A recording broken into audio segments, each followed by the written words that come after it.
तुमची सुद्धा हीच कंडिशन आहे का की तुम्ही तुमच्या महागड्या साड्या अशा पद्धतीने ट्रॉली बॅग्समध्ये ठेवता? मग हा व्हिडिओ तुमच्यासाठी. नमस्कार मंडळी, मी प्राजक्ता तुम्हा सर्वांचं खूप सारं स्वागत करत आहे आणखी एका नवीन व्हिडिओमध्ये. जर आपल्या साड्या ठेवण्यासाठी आपल्याकडे जास्त स्टोरेज नसेल आणि आपल्याला अशा पद्धतीने बॅगमध्ये ठेवावं लागत असेल, तर मग जर त्याची योग्य पद्धतीने जर आपण घडी केली तर एकाच बॅगमध्ये भरपूर साड्या मावतील. बॅगच नाही तर कपाटमध्ये सुद्धा भरपूर साड्या मावतील. मग चला, आज साड्या फोल्ड कशा करायच्या याच्या 3 प्रकार मी तुमच्यासोबत शेअर करणार आहे. अगदी सोपे आहेत. तसंच दुकानमध्ये कशा पद्धतीने फोल्डिंग केली जाते तेही तुम्हाला आज मी दाखवणार आहे. व्हिडिओ शेवटपर्यंत नक्की बघा. व्हिडिओला सुरुवात करूयात. साडी कशी फोल्ड करायची याचा पहिला प्रकार बघूयात. यासाठी आपण अशा पद्धतीने पैठणी साडी घेतली आहे. आज आपण पैठणी साडीची फोल्डिंग कशी करायची याचे 3 प्रकार बघणार आहोत.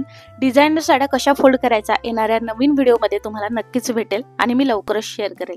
आपल्याला बऱ्याचदा ह्या ज्या काही साड्या आहेत ह्या अशा ठेवल्यामुळे यामध्ये भरपूर प्रमाणात त्याला प्रेसची गरज लागते आणि ह्या अशा पद्धतीने पूर्ण जे आहे ओळ्या यामध्ये होत असतात.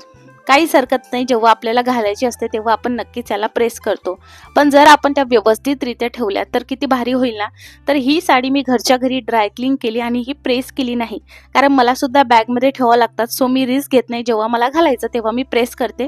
आणि तुम्ही सुद्धा ही ट्रिक नक्की ट्राय करून बघा. प्रेस करून कपाटात खरं तर ठेवायला पाहिजे. कपाट असेल तर नक्की ठेवा, पण बॅगमध्ये ठेवायचं असेल तर मी थोडंसं हे टाळते.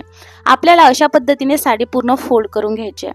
आता जर तुम्ही व्यवस्थितरित्या बघितलं तर साडीचा एक जी काठ आहे ती छोटी आहे आणि एक काठ मोठी आहे. तर जी काही मोठी काठ आहे त्या साईडच्या बरोबर ना आपल्याला दोन्ही साईडने फोल्ड करायची आहे. म्हणजे आपल्या डाव्या हाताला आणि उजव्या हाताला सेम जिकडे जास्त प्रमाणात काठ मोठे आहेत तिथे फोल्डिंग करायची आहे. तेवढंच दोन्ही साईडला सेम प्रकारे आपल्याला फोल्डिंग करत जायचं आहे. जर आपण राईट साईडला एक फोल्ड घेतला तर लेफ्ट साईडला सुद्धा एक फोल्ड घ्यायचा. राईट साईडला 2 फोल्ड घेतले तर लेफ्ट साईडला पुन्हा 2 फोल्ड घ्यायचे आहेत. आता दोन्ही साईडला आपण 2-2 फोल्ड घेतलेले आहेत. आता तुम्ही बघू शकता की हा जो काही एक फोल्ड आहे हा दुसऱ्या बाजूला अशा पद्धतीने ठेवायचा. ही जी काही पद्धत आहे साडी फोल्डिंगची ही दुकानामध्ये नेहमी वापरली जाते, कारण ही फोल्डिंगच्या मेथडमध्ये खूप छोटी घडी ही साडीची होते. तर अशा पद्धतीने मधोमध आपल्याला हात ठेवून अशी फोल्ड करून घ्यायची. तुम्ही बघू शकता पहिले साडीची घडी केवढी मोठी होत होती आणि आता बघू शकता केवढीशी झाली आहे. अशा पद्धतीने साडीची जर घडी केली तर एकाच बॅगमध्ये भरपूर साड्या मावतील, किंवा कपाटमध्ये ठेवत असाल तर कपाटमध्ये एकाच ठिकाणी भरपूर साड्या मावतील. आता तुम्हाला इथे भरपूर सारे जे आहे खाणे दिसतील. तुम्ही कोणत्याही याच्यामध्ये हे ब्लाऊज पेटिकोट ठेवू शकता. एकदम जबरदस्त आहे. स्पेशली महागड्या पैठणी तुमच्याकडे असेल तर त्यासाठी ही ट्रिक नक्की वापरा. हा प्रकार नक्की वापरा, कारण याने जे साड्यांना ओळ्या होतात त्या सुद्धा होत नाही.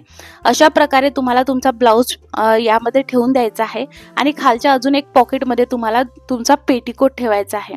सो अशा पद्धतीने तुमच्या साडींची फोल्डिंग तुम्ही नक्की करा. चला, आता दुसरी पद्धत कशी बघायची ते सुद्धा बघूयात.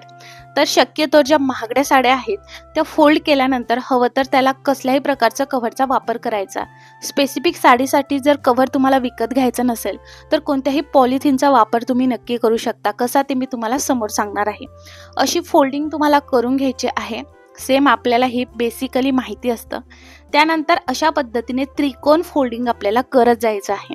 यामध्ये सुद्धा फोल्ड करायचे 2 प्रकार आहेत. दोन्ही मी तुम्हाला शिकवणार आहे. त्रिकोण तुम्हाला अशा पद्धतीने क्रिएट करत जायचं आहे. शेवटचा टोक इथे येणार आहे. आता इथे कशा पद्धतीने करू शकता तर एक अशी पद्धत आहे, ही सुद्धा तुम्ही करू शकता. यामध्ये सुद्धा तुम्हाला भरपूर पॉकेट्स मिळतील. एका पॉकेट्समध्ये तुम्हाला ब्लाऊज ठेवायचा आहे, एका पॉकेटमध्ये तुम्हाला याचं जे काही पेटिकोट आहे तो ठेवायचा आहे. बेसिकली तुम्हाला एकच गोष्टीचं काळजी घ्यायची आहे की जशा पद्धतीची साडी आपण फोल्ड केली आहे त्याच्यामध्येच ब्लाऊज आणि पेटिकोट ठेवावा. कारण बऱ्याचदा आपल्याला साडी तर सापडते, पण ब्लाऊज आणि पेटिकोट सापडण्यासाठी आपल्याला अख्खं कपाट हे बघावं लागतं आणि अशा वेळेस मग जेवढे फोल्ड केलेल्या साड्या आहेत त्या तर अस्तव्यस्त होतात. टाईमसुद्धा फार जातो. सो अशा पद्धतीने तुम्हाला फोल्ड करायचे. आता ही पहिली झाली. यामध्येच दुसरा प्रकारसुद्धा मी तुमच्यासोबत शेअर करते. याला ट्रँगल फोल्डिंग म्हणतात, साडीची ट्रँगल फोल्डिंग, जी आता खूप व्हायरल होत आहे आणि करायलाही सोपी आहे. आता दुसरी बघा, यामधलाच दुसरा प्रकार, जेव्हा आपण इथपर्यंत फोल्ड करत जातो आणि शेवटी असा पदर आपला बाकी राहतो, एक काठ बाकी राहतो, तेव्हा त्या काठला असं फोल्डिंग न करता असा त्रिकोण फोल्ड करायचा. ज्या बाजूने फोल्ड करत आलेला आहोत म्हणजे असं क्रिएट होईल बघा.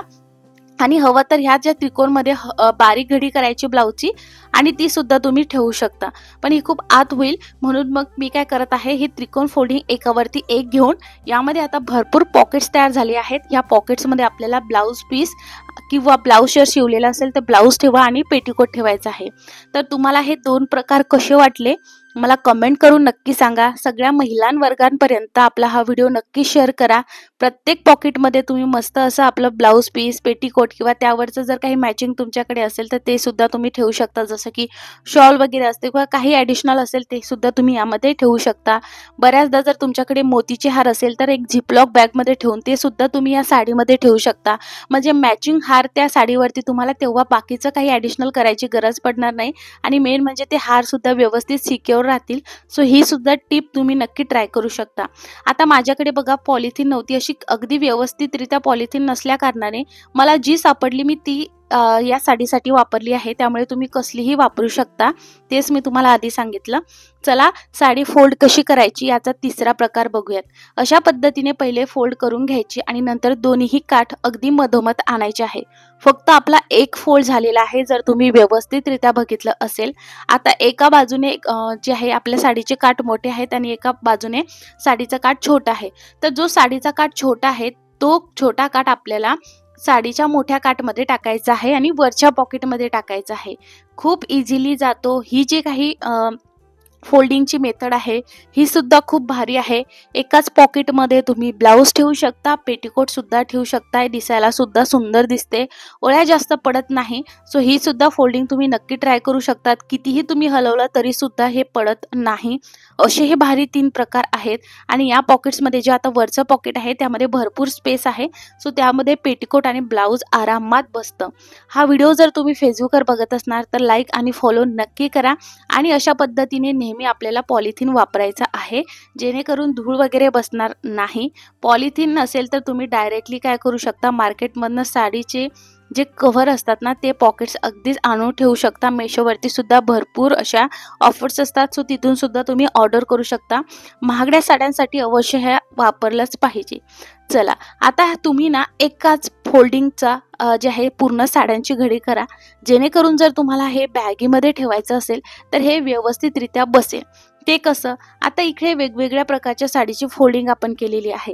जर एकच शेपचं केलं असतं तर बॅगीमध्ये भरपूर साऱ्या व्यवस्थित ऑर्गनाइज पद्धतीने बसल्या असत्या. पण काही साड्या यामध्ये डिझायनर आहेत तर काही साड्या या पैठणी आहेत. त्यामुळे ह्या व्यवस्थितरित्या मी बघा अशा पद्धतीने ठेवल्या आहेत. तुम्हाला हा व्हिडिओ कसा वाटला मला कमेंट करून नक्की सांगा. कपाटमध्ये सुद्धा तुम्ही खूप ऑर्गनाइज पद्धतीने हे ठेवू शकता. हा व्हिडिओ बघितल्याबद्दल खूप खूप आभार.